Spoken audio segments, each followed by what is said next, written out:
Hey everyone, I'm Olivia. I'm 25, working hard to become a nurse, and living with my grandpa, who's been pretty sick lately. It's been tough, especially since my dad passed away 5 years ago. That's when everything changed. My stepmom Sandra completely flipped. After dad died, it was like she ripped off a mask and revealed who she really was, cold and strict, barely acknowledging me. But when it came to her precious daughter Megan, oh, that was a different story. Megan, my 22-year-old stepsister, is the apple of Sandra's eye. Everything's always about Megan. New clothes, fancy dinners, while I'm barely scraping by, working a part-time job in the hospital cafeteria. Olivia, why can't you be more like Megan? Sandra would say, her voice dripping with disappointment. She's going places, unlike some people. I just roll my eyes and head to Grandpa's room. He's been my anchor through all this chaos. We'd spend hours together, him telling me stories about Dad when he was young, and me sharing my dreams of becoming a nurse. You've got your father's heart, Liv. Don't let anyone dim your light, he'd always tell me. Thankfully, I have my best friend Jasmine and my boyfriend Tyler. They've been my lifeline, especially when things get tough at home. Girl, you need to get out of that toxic house, Jasmine would say over coffee. Sandra's a piece of work. Tyler's always there with a hug and a pep talk. You're stronger than you think, Liv. You've got this.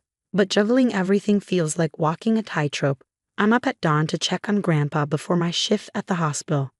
Then it's off to classes, squeezing in study time whenever I can. After work, I rush home to cook dinner for Grandpa while Sandra and Megan waltz in from their shopping sprees.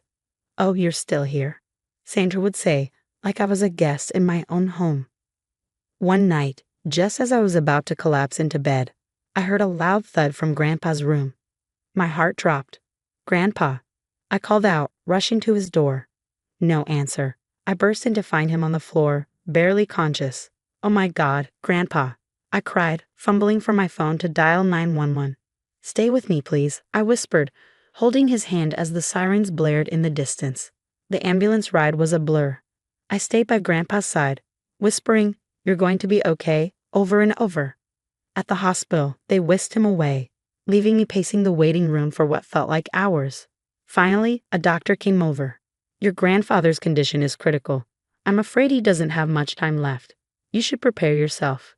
It felt like the ground had been ripped out from under me. Just then, Sandra and Megan strolled in, looking like they had been interrupted at the spa. What's the situation? Sandra asked, not even glancing at me. Through gritted teeth, I explained. Megan huffed, glancing at her phone. Great, now I'm going to miss my surprise party. Sandra patted Megan's arm. Don't worry, honey, we'll make sure you don't miss a thing. I couldn't believe what I was hearing. Are you serious right now? Grandpa is dying. Sandra's eyes narrowed, and she grabbed my arm, dragging me into a corner. Listen, Olivia, you need to go home and handle Megan's party. What? No way, I'm staying with Grandpa. This is not a request. Megan's friends are already on their way. You will go home and make sure everything is perfect. I yanked my arm free. Absolutely not. Grandpa needs me. Her voice turned icy. You ungrateful little brat. After everything we've done for you, everything you've done, you've made my life hell since Dad died. You will do as I say, or so help me. That's when I heard a familiar voice behind me. Is everything okay here? It was Tyler. Thank God. Sandra's demeanor changed instantly, turning all syrupy sweet. Oh, Tyler, how nice of you to come. We're just having a little family discussion. Tyler wasn't buying it. He wrapped his arm around me and asked, Liv, what's going on? Before I could speak, Sandra cut in. Olivia was just leaving to take care of some family business, weren't you, dear? I squared my shoulders. No, I wasn't. I'm staying with Grandpa.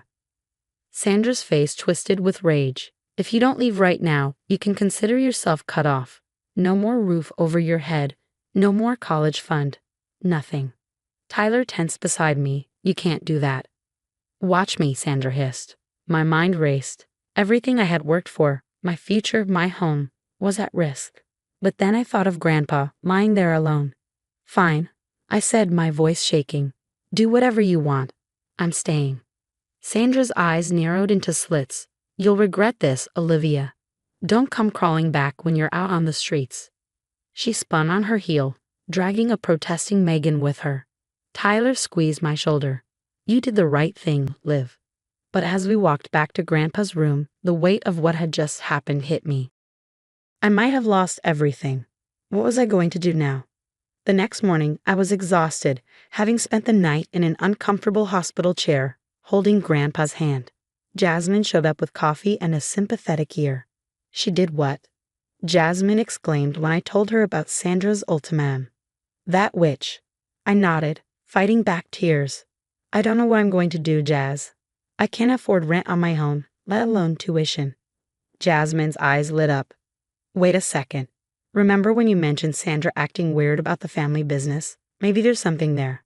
We spent the next few hours huddled over Jasmine's laptop, digging into the business finances. What we found made my blood run cold. Look at these transfers, Jasmine pointed out, her finger hovering over the screen. Large sums were being moved into an offshore account, all authorized by Sandra.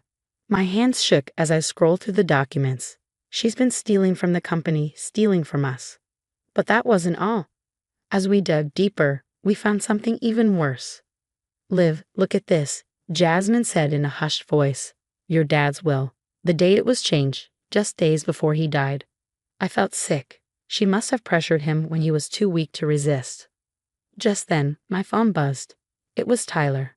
Liv, you're not going to believe what I found. He had been looking into Sandra's past. It turned out my stepmom had a history of marrying wealthy men, draining their accounts and moving on to the next victim. She's done this before, Liv, 3 times. I was reeling from all these revelations when a text from Megan popped up. Thanks for ruining my party. Mom told everyone what a selfish cow you are. I couldn't even feel angry. I was just tired. That night, Grandpa took a turn for the worse. I was by his side, holding his hand as he took his last breath. I love you, Grandpa, I whispered, tears streaming down my face. The funeral was a blur. Sandra put on a big show, wailing and carrying on. But I caught her checking her watch, clearly rushing the proceedings. As people started to leave, I overheard her talking to Megan near the refreshment table. Don't worry, sweetie. Once we sell the house and the business, we'll have plenty to set you up in that apartment in the city. My fists clenched. They were planning to sell everything. Over my dead body. I slipped away, my mind racing. I had the evidence of Sandra's embezzlement and I knew about her past. But how could I use it? That's when I spotted my dad's old business partner, Mr. Johnson, standing somberly by the exit. An idea started to form. Maybe, just maybe, I could turn this around. I took a deep breath and walked over to him. Mr. Johnson, there's something I need to talk to you about. It's about the family business. His eyebrows raised. Oh, what about it, Olivia? I glanced over my shoulder, making sure Sandra wasn't within earshot. Not here. Can we meet tomorrow? It's important. He must have seen the urgency in my eyes because he nodded. Of course. My office, 9 a.m. I nodded, feeling a glimmer of hope for the first time in days. I'll be there. As I walked away, I caught Sandra's suspicious gaze. Let her wonder. Her time was running out. The next morning, I met Mr. Johnson at his office. His face grew grim as I laid out everything we'd discovered of Sandra's embezzlement. I suspected something was off. But this is beyond what I imagined, Mr. Johnson said, shaking his head. We hatched a plan. He would approach Sandra with a fake business opportunity, one too tempting for someone like her to resist. A week later, we set the trap. Sandra waltzed into the conference room, Megan in tow. So what's this golden opportunity? Sandra purred, her eyes gleaming. Mr. Johnson laid out the bait. A chance to invest in a new venture with guaranteed high returns. All she had to do was transfer a large sum from the family business account. Of course, we'll need to move quickly, he added. The window of opportunity is small. Sandra barely hesitated. Let's do it.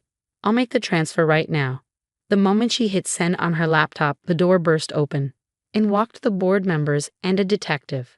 Sandra Thompson, you're under arrest for embezzlement and fraud, the detective announced. The color drained from Sandra's face. This is ridiculous. I haven't done anything wrong. But the evidence was irrefutable. As they led her away, Megan turned to me, shock written all over her face. Olivia, I had no idea. I'm so sorry for everything. I looked at her, feeling nothing but exhaustion. Save it, Megan, we're done.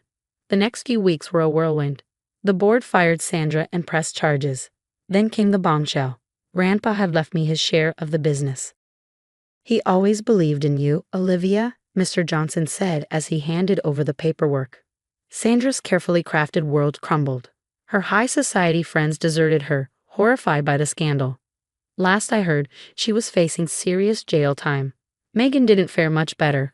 Cut off from Sandra's ill-gotten gains, she had to drop out of her fancy college. She tried reaching out to me a few more times, but I blocked her number. Some bridges stay burned. As for me, I threw myself into my studies.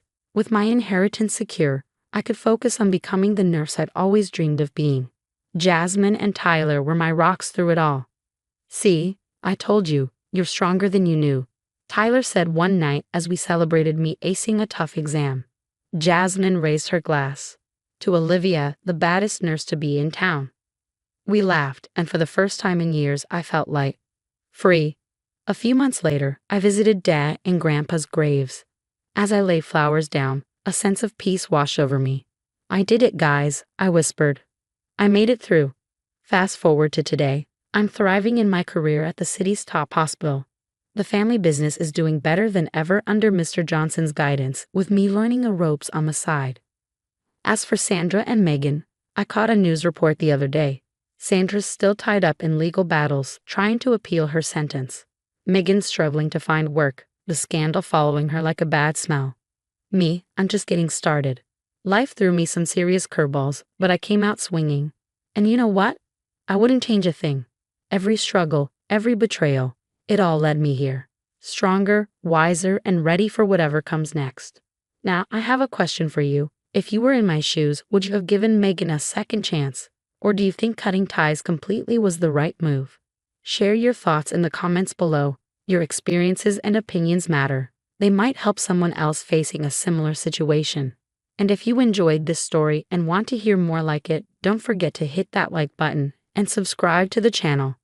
Your support means the world to me and helps me continue sharing these real-life experiences. Thanks for listening, and I'll see you in the next video.